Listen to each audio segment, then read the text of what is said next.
Hi అండి, welcome to my channel. ఇవాళ మనం చేసుకోబోయే రెసిపీ పేరు పంకిన్ సూప్.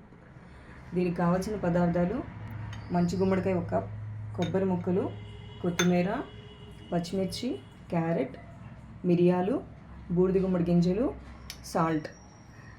నెక్స్ట్ దీన్ని ఎలా తయారు చేసుకోవాలో చూద్దాం. ఇప్పుడు మనం గుమ్మడికాయ ముక్కలు తీసుకొని కుక్కర్లో వేసి 2 విజిల్స్ రానివ్వాలి. ఇలా ముక్కలు వేసుకొని కొంచెం పెప్పరు, కొంచెం వాటర్ వేసి మూత పెట్టుకోవాలి. కుక్కర్ విజిల్ వచ్చే లోపల ఈ కొబ్బరిని గ్రైండ్ చేసుకొని నీళ్ళు పోసుకొని గ్రైండ్ చేసుకొని కొబ్బరి పాలు తీసుకోవాలి.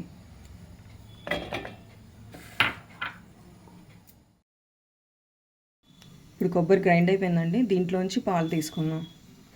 దీన్ని వడకట్టుకోవాలి గ్రైండ్ చేసిన తర్వాత.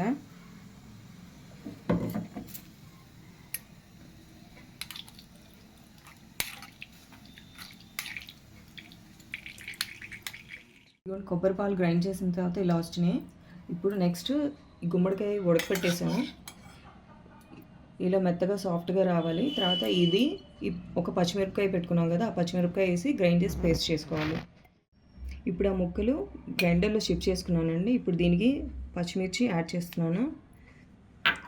అలాగే కొంచెం సాల్ట్. ఈ సాల్ట్ ఉడికేటప్పుడైనా వేసుకోవచ్చు, లేకపోతే గ్రైండ్ చేసేటప్పుడైనా వేసుకోవచ్చు. టేస్ట్కి తగినట్టు వేసుకోవాలి. నెక్స్ట్ గ్రైండ్ చేసుకోవాలి. ఇదిగోండి, ఇప్పుడు గ్రైండ్ అయిపోయింది ఈ పేస్ట్. ఇలా పేస్ట్ కన్సిస్టెన్సీ ఇలా ఉండాలి. దీనికి మనం ఇప్పుడు కొబ్బరి పాలు యాడ్ చేసుకోవాలి. దీన్ని కొబ్బరి పాలు యాడ్ చేసిన తర్వాత మళ్ళీ హీట్ చేయకూడదండి. హీట్ చేస్తే కొబ్బరి పాలలో ఉన్న న్యూట్రియంట్స్ అన్నీ తగ్గిపోతాయి.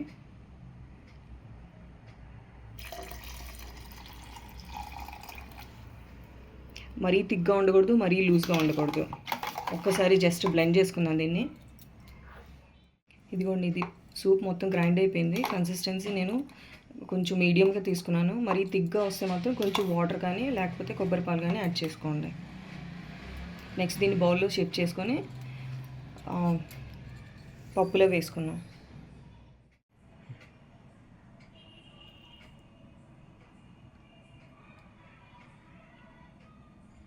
పెప్పర్ ఇష్టం లేని వాళ్ళు స్ట్రెయిన్ చేసుకొని తాగొచ్చు.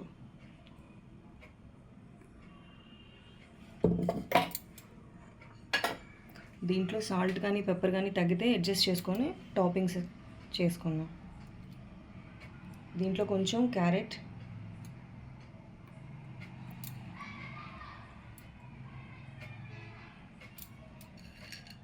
కొంచెం పంకిన్ సీడ్స్,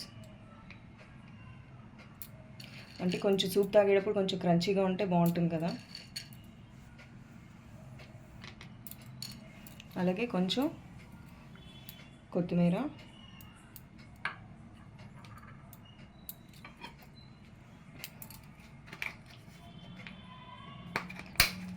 పైన మళ్ళీ కొంచెం పెప్పర్.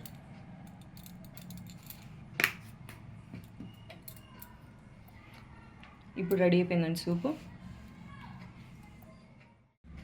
రెడీ అయిపోయిందండి. జనరల్గా గుమ్మడికాయ అనేసరికి కూర కానీ పులుసు కానీ దీంట్లోనే వాడతాము, ఎక్కువ వాడాం. కాబట్టి ఇలా సూప్స్ చేసి తీసుకోవడం వల్ల థైరాయిడ్ ప్రాబ్లం అనేది కంట్రోల్లో ఉంటుంది, ప్లస్ తగ్గడానికి కూడా ఎక్కువ ఛాన్సెస్ ఉంటాయి.